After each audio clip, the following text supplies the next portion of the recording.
intercambio de bebés con todo lo que eso conlleva. Ustedes saben el problemón.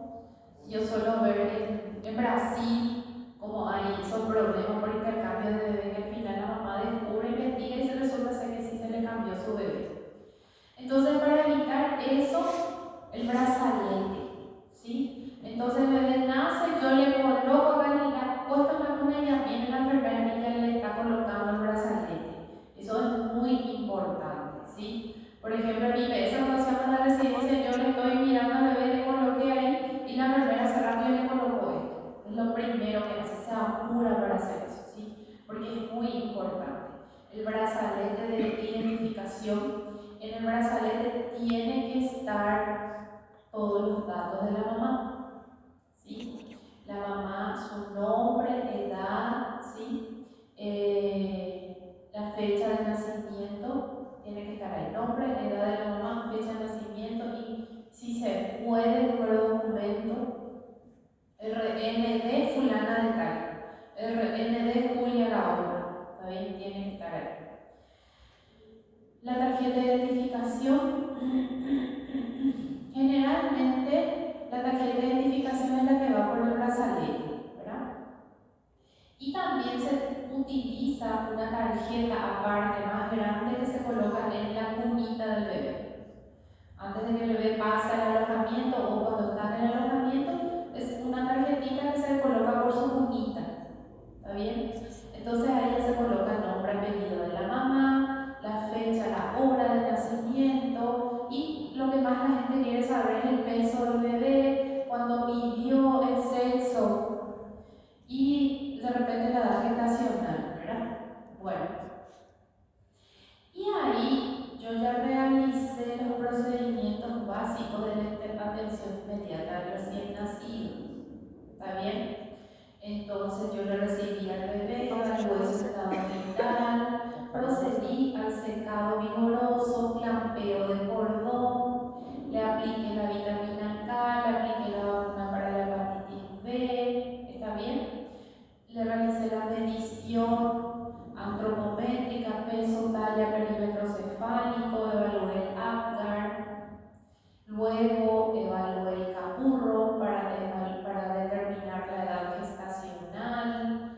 Todo eso yo ya realicé, entonces me siento a completar la historia clínica, ¿sí?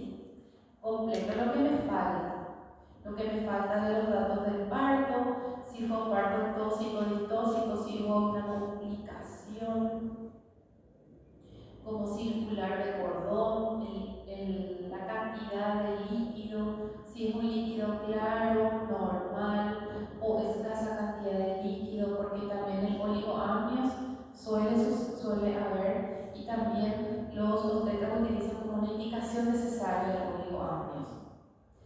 O hiperhidramnios, también el color del líquido, si es meconiano, una cruz, dos cruces, tres cruces, lo que sea. Y luego los datos del recién nacido que ya estuvimos hablando, qué hora nació, el sexo, las medidas, el Apgar, capurros, si le apliqué la vitamina K, si le apliqué la hepatitis B, y se anota la historia clínica en lote. Por la botellita de la vacuna está el lote, eso es muy importante anotar también. Y que yo le realicé a ese bebé, si le aspiré secreciones, si le realicé algún tipo de estimulación, secado vigoroso, si le realicé procedimiento de reanimación neonatal, se anota todo en la historia clínica, ¿sí?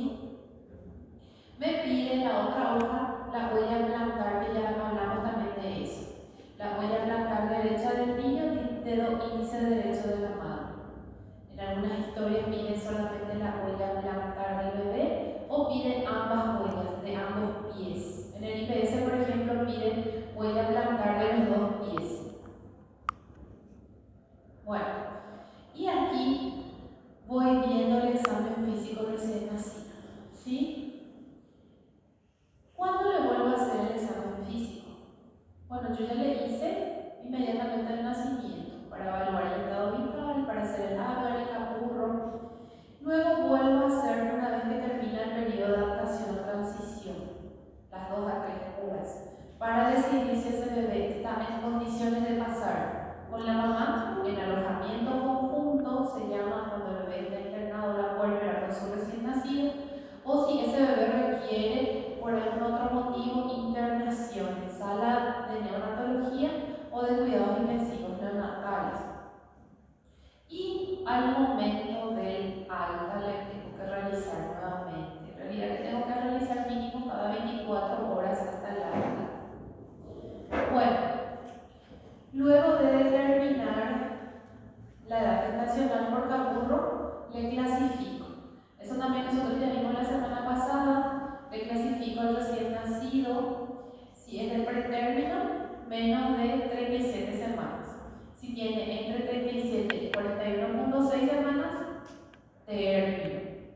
A partir de 42 semanas en adelante, post-término. Y una vez que tengo la edad gestacional, tengo que clasificar, dependiendo de esa edad gestacional, si es un bebé pequeño, adecuado o grande para la edad gestacional. Y yo eso tengo que anotar como diagnóstico al final de mi historia clínica.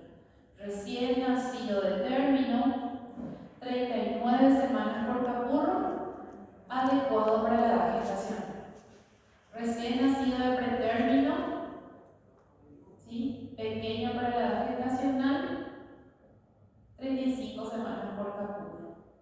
¿Cómo yo hago eso? Utilizo unas tablas. ¿Se acuerdan de las tablas de crecimiento de peso para la edad? Que se utilizan en menores de 2 años. Es la misma, son tablas muy parecidas, donde aquí yo tengo la edad gestacional, 35, 36, 37, 38, lo que sea, y acá en las coordenadas tengo eso, en las abscisas que tengo el peso, ¿sí? Y unas curvitas, y voy uniendo la edad gestacional con el peso, y ahí me aparece si es pequeño, adecuado o grande para la edad gestacional. Por ejemplo, si un bebé es pretérmino o término, pero es pequeño para la edad gestacional, significa que es un retardo de crecimiento intrauterino. El retardo de crecimiento intrauterino es un factor de riesgo para ciertas alteraciones metabólicas, ¿sí? Generalmente eso nosotros vemos en las madres con hipertensión inducida por el embarazo. Y en los bebés grandes para la edad gestacional son los fetos macrosómicos, generalmente vemos en las madres diabéticas no compensadas.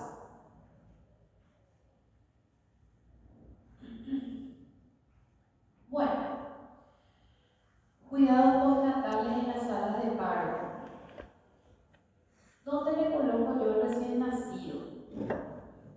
En una cuna calentada y se pone el apósito sobre el cordón y se agrega otra fuente de calor.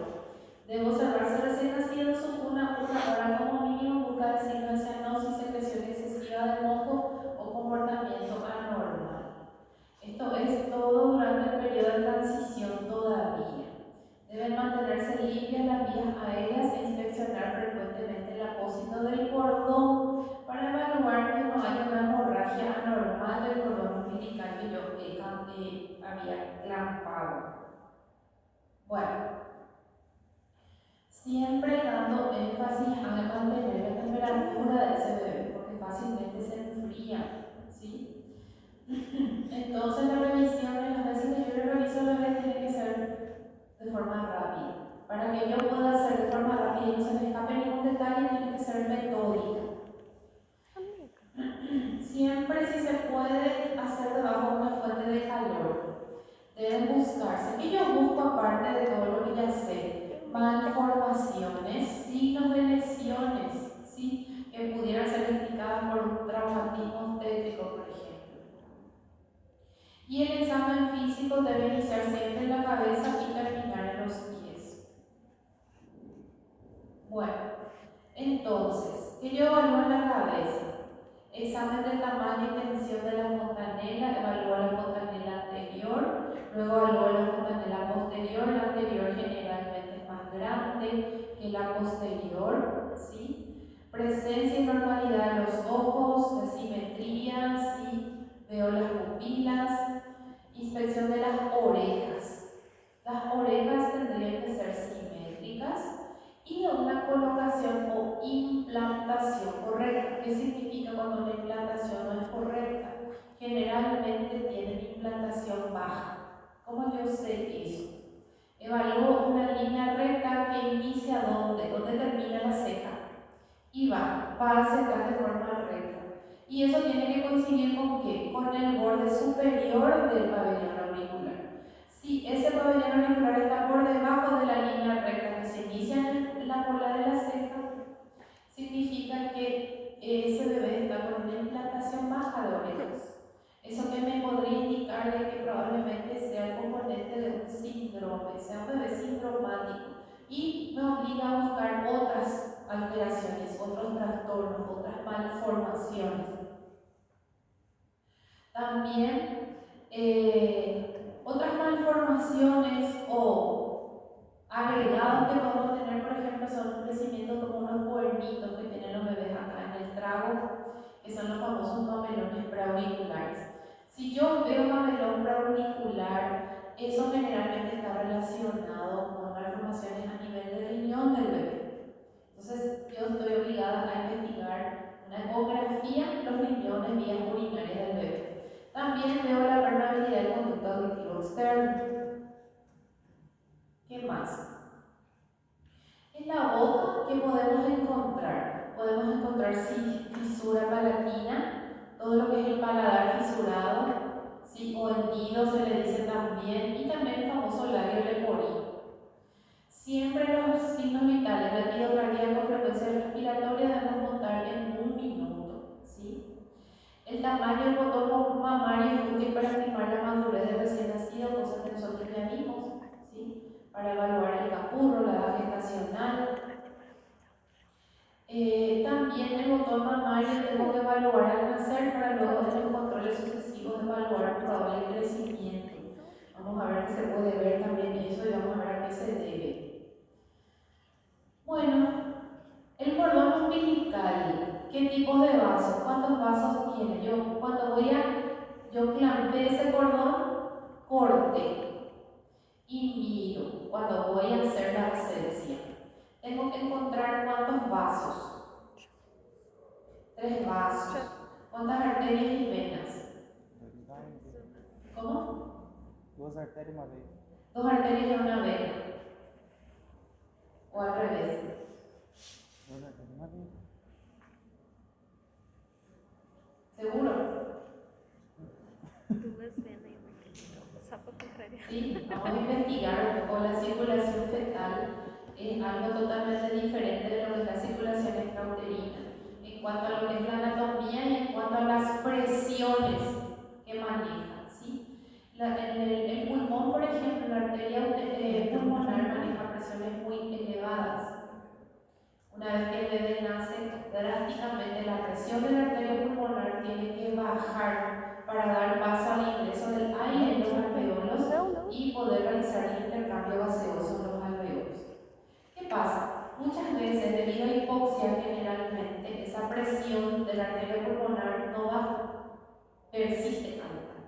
Entonces, eso hace que se dificulte ese intercambio gaseoso y esa patología se presenta clínicamente como un síndrome de dificultad respiratoria. El recién nacido tiene dificultad respiratoria y ante estímulos o ante estrés mínimo hace cianosis. Eso se llama hipertensión pulmonar persistente del recién nacido, ¿sí? Bueno, inspección de los genitales. Los genitales pueden tener malformaciones también, ¿sí? Genitales ambiguos y muchas veces malformaciones genitales se asocian con malformaciones anales. Por eso ese capítulo se llama malformaciones anogenitales. Y también están relacionadas con otras malformaciones en otros sitios: corazón, riñón, cerebro. Bueno, el examen de la cadera. ¿El examen de la cadera para qué? Para evaluar si ese bebé está con una cadera inestable, ¿sí? La cabeza del fémur muchas veces puede entrar y salir del acetábulo. Eso se llama displasia congénita de cadera y se evalúa con unas maniobras que vamos a ver. ¿Dónde está la importancia de eso? Que muchas veces al entrar y salir del acetábulo queda fuera del acetábulo la cabeza del fémur, entonces se queda ahí y crece de esa manera camina una marcha asimétrica. Ya hablamos sobre la permeabilidad del ano para descartar perforación anal, ¿sí? Y obviamente el personal entrenado debe controlar el peso recién nacido porque yo tengo que verificar previamente que mi balanza esté calibrada. Bueno, criterios para el alta precoz del recién nacido. Nosotros podemos dar un alta precoz. El alta normal del recién nacido sería a las 48 horas de nacimiento, pero el alta precoz se refiere a las 24 horas. ¿A quién yo le puedo dar alta a las 24 horas? Tuvo que haber sido un embarazo y parto sin complicaciones, ausencia de factores de riesgo perinatal, parto vaginal, eutóxico, cefálico y único. ¿Está bien? Buena condición al nacer, o sea, un puntaje de Apgar normal mayor a 7 en el primer minuto de vida. Tiene que ser un recién nacido de término entre 37 a 41.6 semanas de edad gestacional y además adecuado, con un peso adecuado para la edad gestacional. Corroborar que los signos vitales permanecen estables todo el tiempo.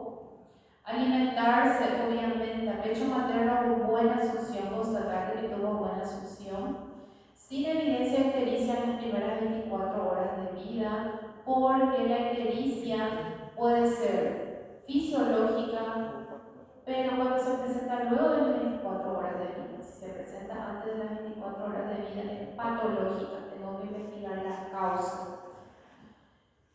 La mamá obviamente tiene que estar en muy buenas condiciones de salud, en buenas condiciones para cuidar y alimentar a ese bebé.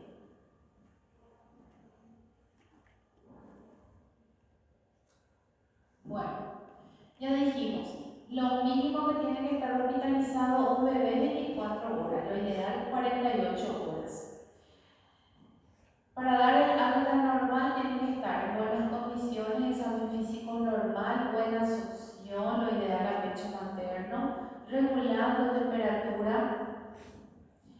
Se debe entregar el carnet o la libreta del niño con todos los datos del nacimiento del niño, el tipo de parto, la presentación, ¿sí? El Apgar, la edad gestacional, todo lo que fue, si hubo alguna complicación, los datos antropométricos bien completos, si se le aplicó su vacuna para hepatitis B, el número de lote de la vacuna, tiene que estar todo determinado en el carnet o en la libreta recién nacido. Y el niño debe ir a su casa, pero con una cita para control, ¿sí? Hasta 7 días posteriores al alta. Lo ideal sería 72 horas, pero podemos esperar hasta 7 días para la primera consulta.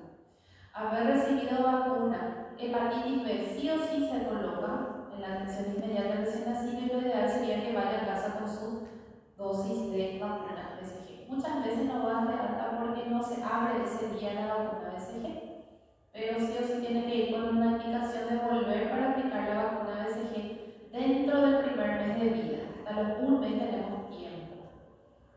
Bueno, sí o sí orientaciones para lactancia materna e higiene adecuada. Todo lo que es baño del bebé, higiene del cordón umbilical que no se debe mojar hasta que caiga, ¿sí?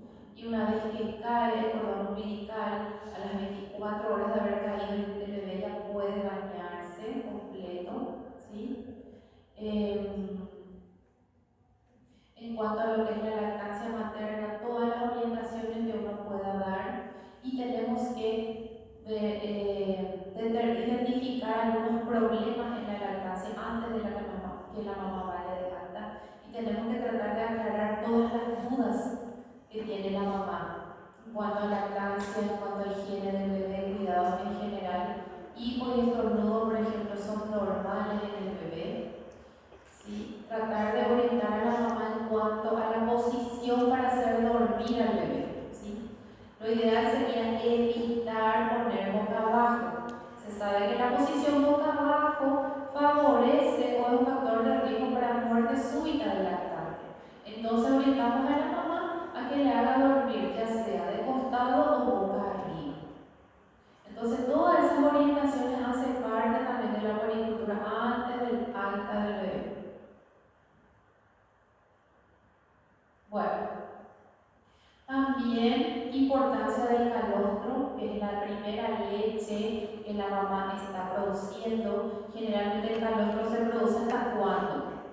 ¿Hasta cuántos días de vida? 5 días de vida. Y es una leche que es muy rica en anticuerpos para el bebé, ¿sí? Es muy rica en anticuerpos, en defensas.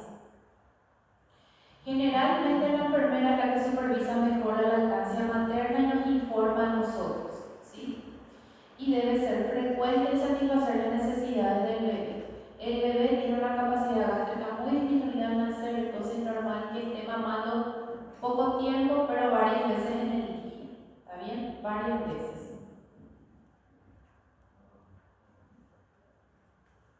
Bueno, algunas características físicas. El verniz gaseoso es un material grasoso, de textura parecida a la del queso.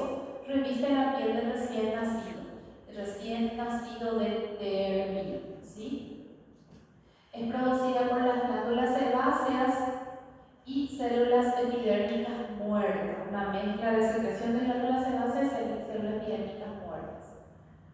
¿Ven? Es ese material blanquecino que recubre la piel del bebé. Esto se produce en el bebé de término. Entonces, si yo veo que está cubierto por el verniz gaseoso o punto sebáceo, también se le llama el bebé de término. Algunos tienen mayor cantidad, otros no tienen casi nada. Generalmente se produce entre 37 y 38, algunos con 39 semanas. En el bebé de post-término ya no produce verniz. ¿Ven ahí? Este material no es necesario que uno limpie, que saque, que retire, porque es un material que con el transcurso de las horas se va reabsorbiendo, la piel misma reabsorbe nuevamente y tiene muchas funciones para proteger la piel del bebé. ¿Ven? Entonces, ¿cuál es la diferencia entre este verniz y el otro? El de abajo. El color, ¿verdad? Claro, porque está teñido de meconio. El color normal es blanco. El otro ya, evidentemente, es un bebé que estuvo eliminando meconio en el útero, entonces tiñó su punto sebáceo. Bueno, es un agarrero humectante, tiene propiedades bactericidas, también antifúngicas, ayuda también en la termorregulación, sí, es muy importante para mantener la temperatura, y también qué función tiene durante el trabajo de parto. ¿Se acuerdan del trabajo de parto? Tiene una función para lubricar el trayecto, el paso del bebé por el canal del parto. Bueno, eso es el punto sebáceo. Hiperplasia sebácea, pápulas amarillas por influencia de andrógenos maternos. Hay muchas características normales del recién nacido de término que están dadas por la influencia de las hormonas maternas sobre el bebé. Ese generalmente no se ve bien, son pápulas amarillentas. No tiene ninguno de estos que nosotros estamos viendo, no tiene ninguna implicancia patológica. Es todo normal y va a ir desapareciendo con el paso de las horas, días, semanas. Entonces tenemos que conocer para poder tranquilizar a las mamás, porque generalmente las mamás se preocupan y preguntan. El milium. Milium son quistes de inclusión epidérmica. En el 25% de los recién nacidos vamos a encontrar milium, yo diría más. Es bastante común el milium. Y desaparece en pocas semanas. Bueno, entonces son esos puntitos blancos amarillentos que se encuentran en la nariz y pueden distribuirse también alrededor del ala de la nariz. No tienen ninguna implicación patológica y eso desaparece. Los quistes mucosos son como perlitas que se encuentran en las encías de los bebés. Son quistes de inclusión epidérmica, no son dientes. ¿Sí? Esos son todos los nombres con los cuales se les conoce a los quistes de inclusión. Ahí. Ven que son como gotitas blancas aperladas o perlitas que se encuentran agrupadas en algunos sitios de las encías de los bebés. También eso desaparece con el tiempo y no hay nada patológico, no hay nada que se haga, que se pueda hacer. No hay que preocuparse, más bien hay que calmar a la mamá. Ahí. Ven, ahí se ve mejor. No son dientitos. Bueno, la mancha mongólica es sumamente frecuente, está más bien dada en mayor porcentaje en las razas más oscuras, ¿sí? Llega al 95% en la raza negra y 10% en los blancos, entonces va variando. Acá, al menos en Paraguay, si nace con la mancha mongólica, bueno, ya le diagnostican todo, va a tener piel morena. Ya se sabe que va a tener piel morena cuando tiene la mancha mongólica. Esta generalmente abarca cintura, región sacro, sacrocoxígea y glútea. Se ve ahí una mancha verdosa, azulada, ¿ven? Algunos tienen pequeño tamaño, algunos tienen un tamaño más grande, ¿sí? Eso desaparece también con el paso de las semanas y meses. Bueno, el caput sucedáneo generalmente es el resultado del proceso inflamatorio en el cuero cabelludo por el paso a través del canal del parto. O sea, un bebé que nació por cesárea, a no ser que anteriormente estuvo en trabajo de parto y luego nació por cesárea, puede tener caput. Pero si la mamá no entró en trabajo de parto, no va a tener caput, ¿sí? Puede tener en ese sitio petequias, eritema, equimos y desaparece rápidamente por el trabajo de parto prolongado. O sea, la complicación es que puede infectarse, pero rara vez se infecta el caput. El caput generalmente, ese está al revés, el caput es el otro y el que está hacia acá es el cefalohematoma. ¿Ven la diferencia? El cefalohematoma está delimitado por el hueso, ¿sí? Y el caput no, el caput puede abarcar más de un hueso. Está al revés nomás, su nombre. Bueno, ese es el caput, ¿sí? Yo siento al palpar que es una masa blanda, de consistencia sólida, elástica.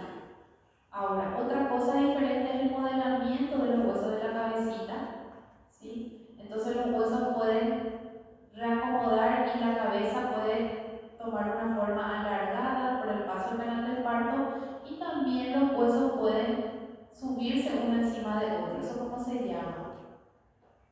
Cabalgamiento. Entonces, los huesos del cráneo del recién nacido pueden sufrir modelamiento y pueden sufrir cabalgamiento también, dependiendo de las características del canal del parto. El hematoma subalear o cefalohematoma se acumula en la moneurosis epicraneal. Tarda un poquito más en resolverse, generalmente cuando el parto es mucho más distóxico y hay que evaluar que por debajo de ese hematoma no haya alguna fractura. Y la ictericia puede darse por reabsorción del hematoma. Como el niño, el bebé tiene un hígado inmaduro, entonces puede tardar en reabsorber y producir ictericia. Generalmente eso se veía más anteriormente con los partos instrumentales, con forceps o vacuum. Por eso se dejó de utilizar también esos instrumentos para los partos. Bueno, el cefalohematoma no cruza las suturas, ¿sí? No cruza las suturas. Entonces, por eso yo les digo que la figurita que vimos aquí, esa, la de hacia acá es el cefalohematoma y la de hacia allá es el caput, porque es un poco más profundo el sangrado y por eso abarca periósteo del hueso. Bueno, desaparece en 2 a 3 semanas, ¿sí? Y puede asociarse a fracturas también, y las complicaciones son la ictericia por la reabsorción del hematoma, y también el hematoma se puede sobreinfectar. Ahí vemos 2 cefalomatomas que están bien delimitados por las suturas. Ahí vemos. Bueno, ahora vemos algo que es normal, que podemos encontrar en recién nacido normal. La hipertrofia mamaria es el aumento de la glándula mamaria, generalmente en las primeras semanas de vida, motivo de consulta frecuente de la mamá porque se asustan de que el pecho crece. Inclusive puede salir leche por el pezón del bebé, ¿sí? Puede haber salida de leche. La salida de leche se llama leche de pujas. La complicación con la hipertrofia mamaria es que se puede sobreinfectar, se puede inflamar, sobreinfectar y producir una mastitis. Es a consecuencia de la influencia hormonal. Examen de genitales, ¿sí? Hipertrofia de clítoris hay que evaluar en el escroto hidrocele, ¿sí? La criptorquidia, que es la falta de descenso del testículo, puede ser unilateral o bilateral. La criptorquidia también puede ser testículo en ascensor. Un día yo le evalúo, está el testículo en bolsa, al día siguiente le evalúo a otro pediatra, no está en la bolsa. Sube y baja. Eso se llama testículo en ascensor. Ano perforado, ya hablamos sobre eso, una urgencia quirúrgica. Ese es un hidrocele. Esta otra patología también, la hipospadias, el pene palmado. El pene palmado es un pene que está como adherido al escroto, y la hipospadias es una alteración del orificio uretral, que tiene su salida no en la punta del glande, sino que en otro sitio del trayecto de la uretra. Inclusive puede estar en el escroto, el orificio uretral exterior. Bueno, genitales ambiguos junto con ano imperforado. Es lo que yo les dije. Esta es una malformación ano rectal. ¿Está bien? Generalmente es dentro de un síndrome y tiene otros componentes de malformación. Eso es lo importante que ustedes sepan. Si yo encuentro una malformación importante, tengo que investigar otras malformaciones importantes, principalmente el riñón y el corazón, ecocardiograma, ecografía renal. Esto ya es de resorte quirúrgico, de cirugía infantil. Bueno, ¿cómo yo evalúo las caderas? Utilizo 2 maniobras, ¿sí? Agarro la piernita del bebé, flexiono la cadera y la rodilla, y el dedo pulpejo del dedo del medio coloco en la cadera, donde yo siento que está la cabeza del fémur y el acetábulo. Entonces, al realizar una aducción,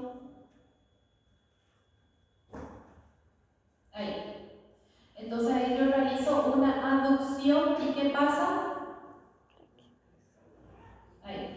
Al hacer una aducción, al abrir la cadera, ingresa la cabeza del fémur en el acetábulo. Y al revés, cuando realizo una abducción, ¿qué pasa con esa cadera? Sale del acetábulo. Y al volver a realizar la abducción, ingresa. Entonces yo siento ese clic, esa sensación cuando ingresa la cabeza del fémur al acetábulo. Y eso me indica de que existe una displasia de esa cadera.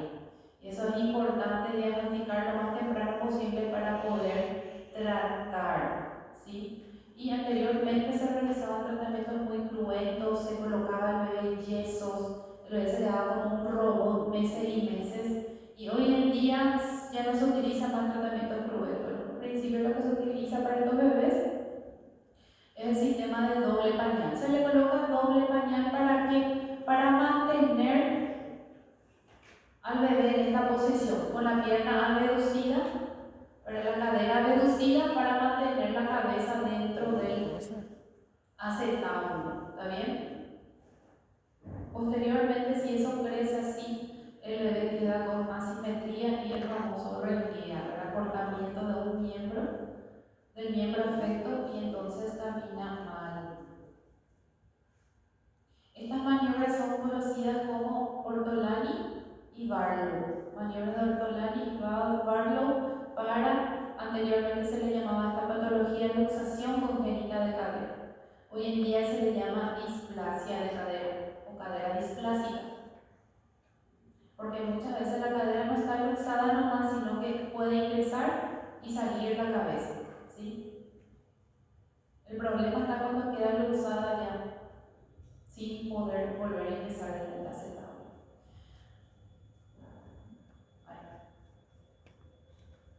¿Alguna pregunta? ¿No?